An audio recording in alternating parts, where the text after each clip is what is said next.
Hello guys, welcome back to my channel. Guys, इस video के अंदर बताने वाला हूं कि अगर आप फ्लिपकार्ट, अमेजोन या किसी भी ऑनलाइन पोर्टल से अगर कोई प्रोडक्ट परचेज करते हैं तो आपको एक तो रेगुलर इनवॉइस दी जाती है और एक जीएसटी इनवॉइस दी जाती है।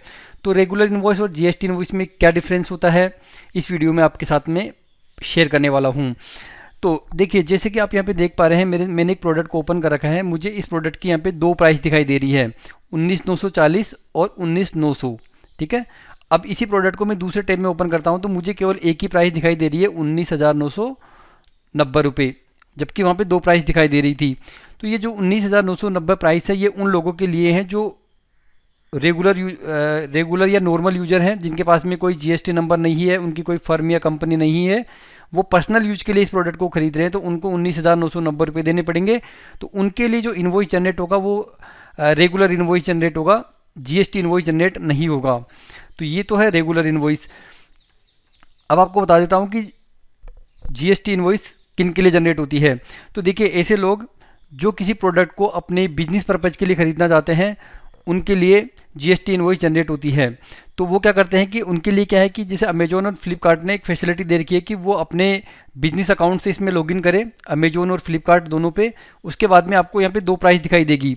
अमेजोन पे दो प्राइस दिखाई देगी आपको, एक्सक्लूडिंग जीएसटी और इंक्लूडिंग जीएसटी, यानी 19,990 और 16,940 रुपये।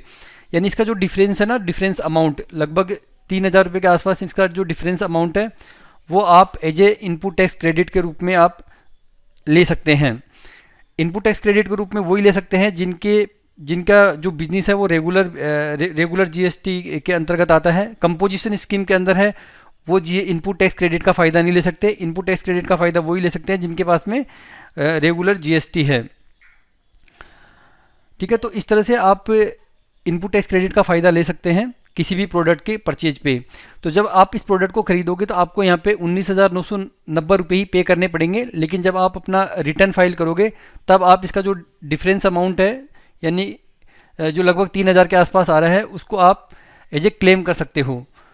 क्लेम करके आप अपने बिजनेस की जो रिटर्न्स भरते हो उसके अंदर उसको आप सेटलमेंट कर सकते हो, उसको आप यूज में ले सकते हो।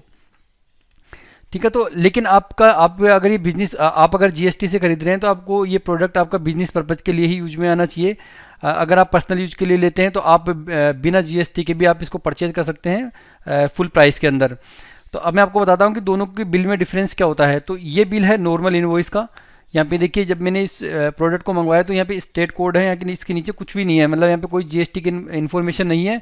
तो ये एक नॉर्मल ऑर्डर हो गया ऐसे यूजर का जिसके पास में कोई जीएसटी नहीं है। अब मैं आपको दूसरा इनवॉइस बताता हूँ जिसको मैंने जीएसटी से ऑर्डर किया था।